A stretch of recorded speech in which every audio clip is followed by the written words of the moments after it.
पिछले 5 साल से बेंगलुरु शहर में अवामी नुमाइंदों पर मुश्तमिल कोई मुंतखब बल्दियाती काउंसिल नहीं है और शहर ब्यूरोक्रेट्स के रहमकरम पर चल रहा है।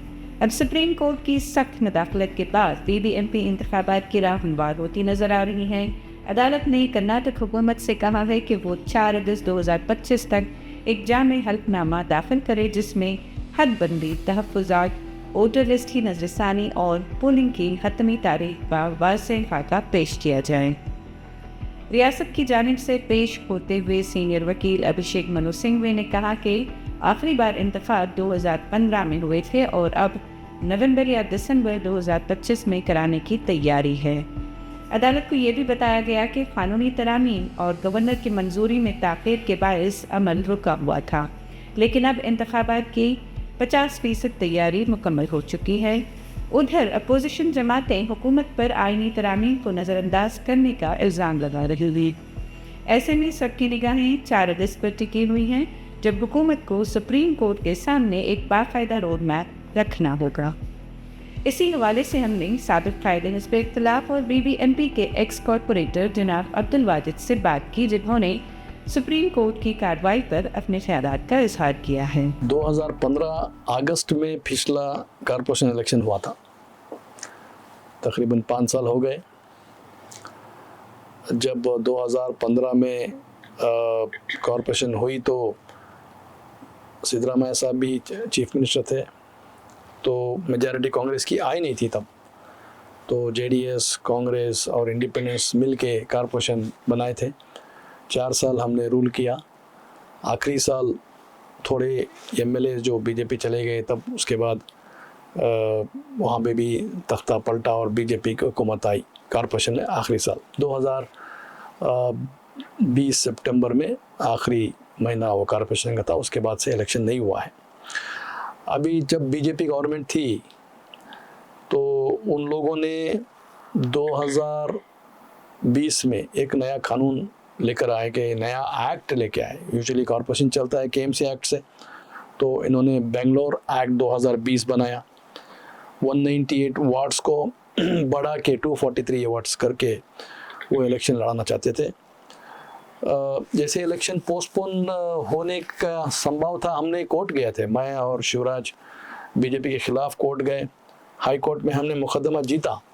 दिसंबर में कोर्ट ऑर्डर किया था कि within 4 weeks election should be held for BBMP as per 198। लेकिन उस टाइम की BJP government they went to supreme court. तो सुप्रीम कोर्ट में भी हमने भी गए कि इलेक्शन हो।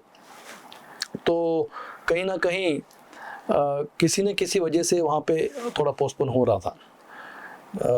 जैसे कि वहाँ पे सुप्रीम कोर्ट में भी तारीख नहीं मिल रही थी। कोई तारीख मिली तो रीच हो नहीं पा रहा था केस।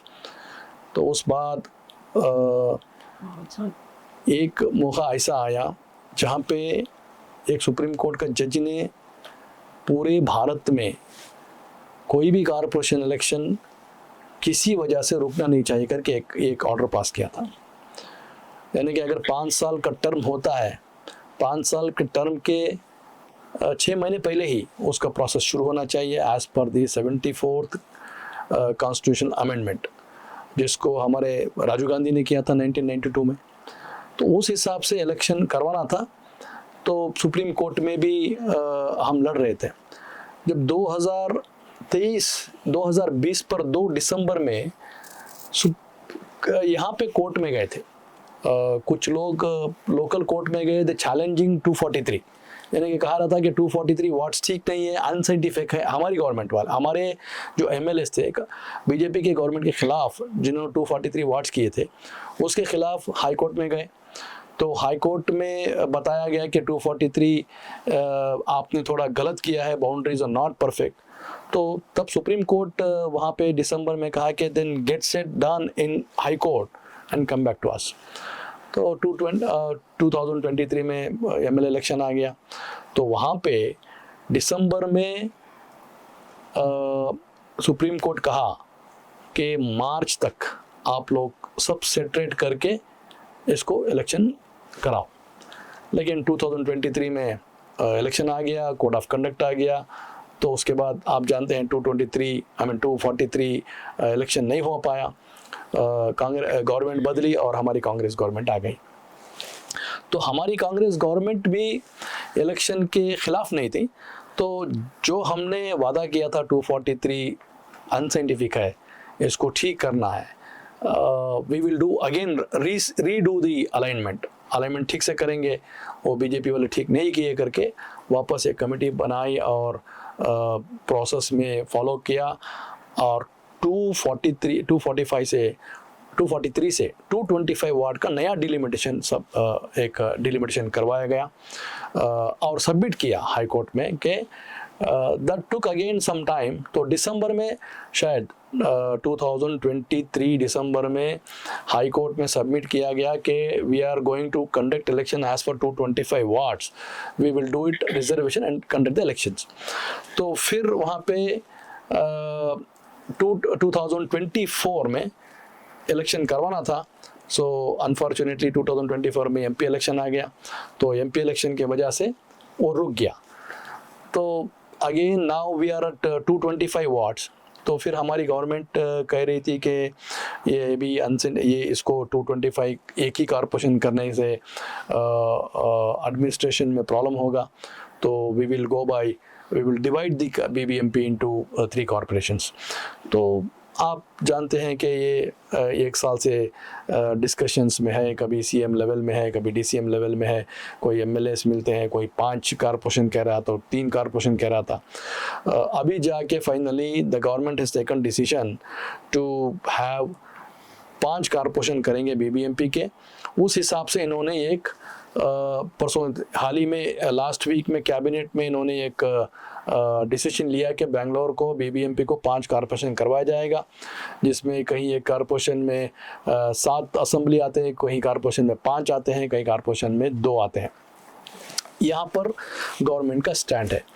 लेकिन कल सुप्रीम कोर्ट में इस केस की हियरिंग थी, बहुत दिनों के बाद 4 महीने के बाद सुप्रीम कोर्ट में हियरिंग आई और वहाँ पे अभिषेक मनु सिंघवी जो गवर्नमेंट की तरफ से सीनियर एडवोकेट आए, तो उन्होंने वहाँ पे जज से कहा कि there is no more time sir, no extension, we are going to conduct all the elections in November करके वो आर्ग्यूमेंट में कह रहा था।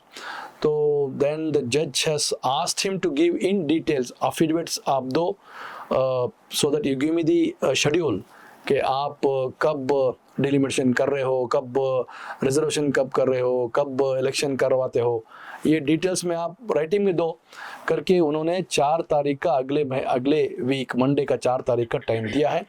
तो मैं समझता हूँ इंशाल्लाह दिसंबर तक बीबीएमपी इलेक्शन होने के बहुत से चांसेस हैं।